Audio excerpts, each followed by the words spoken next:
Boys and girls, children of all ages, man, I'll tell you what, Wizards of the Coast cannot keep themselves out of hot water because, boys and girls, their Hasbro parent company has just been sued for lying about its inventory, lying on its SC filings, and lying to its investors. And boys and girls, that violates a whole lot of federal laws, and they are going to be in trouble. And why wouldn't they be? It's one of them situations where they know the demand for this product has drastically gone down over the last few years, whether it be Magic the Gathering, whether it be Power Rangers, whether it be Dungeons and Dragons. People just aren't wanting what Wizards of the Coast or Hasbro as a whole are selling, not to mention all of their stuff with the toys that have failed miserably. I mean, how many times do you go to Ollie's and see Disney toys all over the place that were made by Hasbro? Ladies and gentlemen, things just aren't going very well for this company because, just like a lot of other ones out there, they bet on an ideology that does not sell to a general population, and of course that their fans and the gamers out there alike do not want in any way, shape, or form. Yet they continue to force this stuff continue to force the agenda into all of their products out there, and it continues to get nothing more than backlash and continue to blow up in their face. And now the investors, the people that truly control these companies out there at the end of the day, are calling them on their BS, calling them on their nonsense, because guess what? You as fans, you as customers, you as consumers, and you as gamers have rejected what Wizards of the Coast and Hasbro as a whole are selling, and now they are going to suffer the consequences for it, boys and girls, and that is a beautiful thing to see. So we're going to check out this article from Bounding Into Comics by our dear sweet Spencer McCooley, getting all of the juicy details of exactly what this class action lawsuit is requesting and what their accusations are about everything overall. But before we do, if you do enjoy our content, hit that like button, share with all your friends, and subscribe or follow if you have not already, boys and girls, because we are grinding, we are growing, and I could not do that without every single one of you. Also, leave us a comment in the section down below. Do you think this will actually cause Wizards of the Coast and Hasbro, its parent company, to actually change their ways and go into a better direction? Or do you think they were just going to take these lumps on the chin and end up paying out hundreds of millions of dollars to all of these investors out there? Let me know what you think about all that in the comment section down below. Also, if you'd like to support the channel, please check out the links in the description as well. So from Spencer McCooley over at Bounding Into Comics. New class action lawsuit accuses Hasbro of misleading investors by making material false and misleading statements about inventory buildup and product demand. Yes, boys and girls, they tried to lie to their investors, saying, well, the only reason we've got so much inventory is because there's going to be a really high demand in the future, and we're just going to sell out of absolutely everything. All of these D&D books, all these Magic the Gathering cards, all these Power Rangers toys, and everything else. And yeah, guess what? It's not working, and the investors aren't buying it anymore. And of course, a prime example of that is our dear sweet Black Aragorn, ladies and gentlemen. Don't you remember that from Magic the Gathering? In the latest PR nightmare for Magic the Gathering and the Power Rangers IP owner, a new class action lawsuit has accused Hasbro of causing financial harm to its investors by knowingly and willingly misrepresenting both the amount of product they were unable to move and customer demand for it. Yeah, the fans aren't happy out there with what Wizards of the Coast and Hasbro as a whole have been doing, and color us shocked there. It's not going well for them.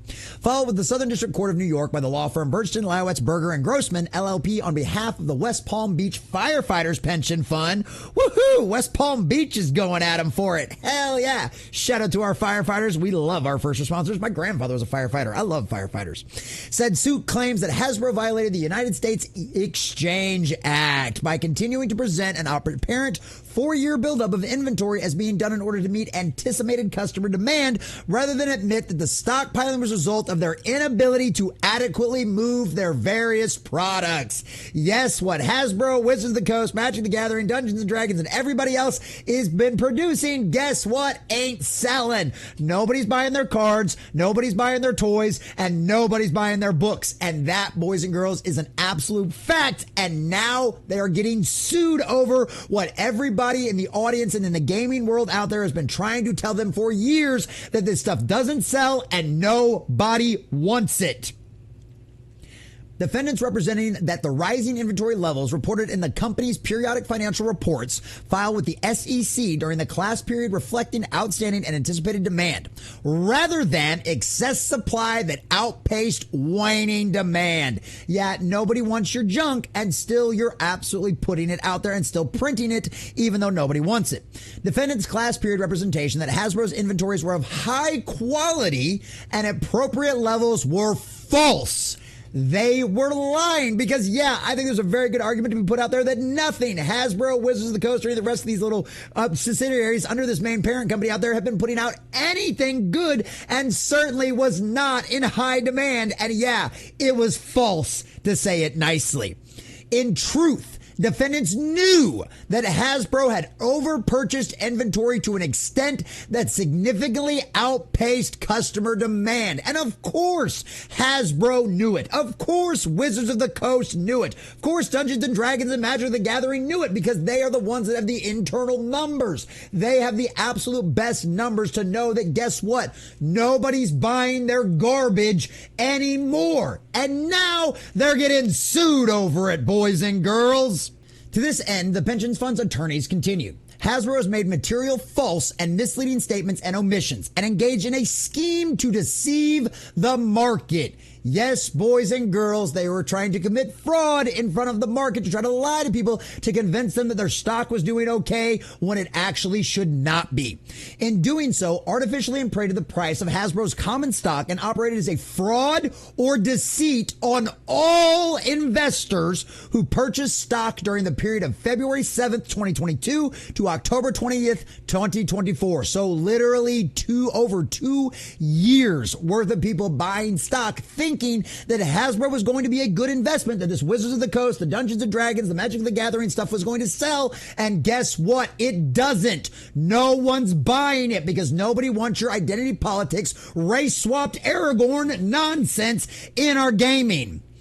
Later, when the truth concealed by defendants, prior misrepresentations and omissions were disclosed to the market, including after the close of the market on January 26th, 2023 and October 26th, 2023, the price of Hasbro's stock fell precipitously as to the prior inflation came out of the price over time. So literally their stock was overinflated, and once the truth came out, their stock sank and caused all of these people that had invested in this company based on a false premise, based on Hasbro and Wizards of the Coast lying, they lost a whole bunch of money. Because guess what? The truth always comes out in the end. And yeah, Wizards of the Coast and Hasbro are up shit creek without a paddle, ladies and gentlemen. Plaintiffs and other members of the class suffered economic loss, i.e. damages under the federal securities laws. Oh, yes.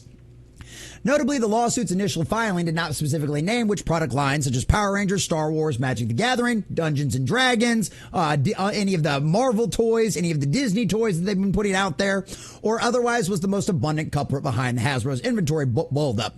However, as any fan who's either walked into a card shop or a Target toy aisle or an Ollie's in recent months can attest, rather than only one such Hasbro franchise being to blame, said buildup likely included all of them, as their entire library of brands recently fallen victims to drops in quality and as a result fan interest. Heck, even with the extra money it makes from their Universe Beyond crossover sets, one wonders if Magic the Gathering would still be as somewhat stable as the state it is now. Of course not. They needed all of the product branding. They needed the Marvel stuff to bring people in. They needed all of this other kind of the Disney, all of the Disney crazy stuff going on in order to bring anybody's attention into these things. And at the end of the day, the only people that are really buying this stuff are collectors, right? That's what they're doing, is the fans of these properties are going out there, and they're probably the first time they've ever bought Magic the Gathering cards for the most part, and they will probably never play the games either, which means you're not going to have them coming back for reoccurring sales. These one-offs are just that, one-offs, and they don't do anything long-term for your company. As for relief, the lawsuit is seeking compensation in the form of compensatory damages, with interest for the financial loss caused by Hasbro, the payment of all plaintiffs' legal fees, and other relief as the court may deem just and proper. In seeking said relief, the aforementioned law firm has requested that this case play out in a trial by jury. Now, isn't that always a fun part? Because, man, when you get a group in front of 12 other people, these things, like juries generally hate major corporations. And you've got a firefighter fund coming after Hasbro? Let's be honest, boys and girls, if they do end up getting their jury trial, which would be the best thing for them, and it sounds like that's exactly what they're going to stick to on their guns for, Hasbro will absolutely lose beyond a shadow of a doubt. I mean, come on. Firefighters versus major corporation. Who do you think's going to win in front of a jury, ladies and gentlemen? As of writing, no release date has been set, and of course, Hasbro has yet to offer any public comment on the lawsuit, which of course is not any major surprise. It should come as not as any major shock to anybody out there. At the end of the day, Hasbro is getting sued, and it's exactly what they deserve. They have lied to their investors. They have lied to the public as a whole about how well their sales were doing, about how much demand everything was involved with them was actually doing. And now their investors have found out about it. The truth has now come out to the world, and they are going to suffer the consequences for it. I cannot wait to see how this trial goes. I cannot wait to see Hasbro get their butt sued off for the disastrous dumpster fires that they have been responsible for when it comes to Wizards of the Coast, Magic the Gathering, Dungeons and Dragons, Power Rangers, and everything else that they've got their fingers in. They've been a disastrous dumpster fire. They've ignored the fans. They've hired people that allow them to destroy their IPs, inject identity politics in it, and now they are going to have to sacrifice even more hundreds of millions of dollars on the altar to this cult that gives them no returns whatsoever because the investors have wised up to their BS, and now, Wizards of the Coast, Hasbro, and everybody involved with destroying this company and destroying these brands is going to get exactly what they deserve.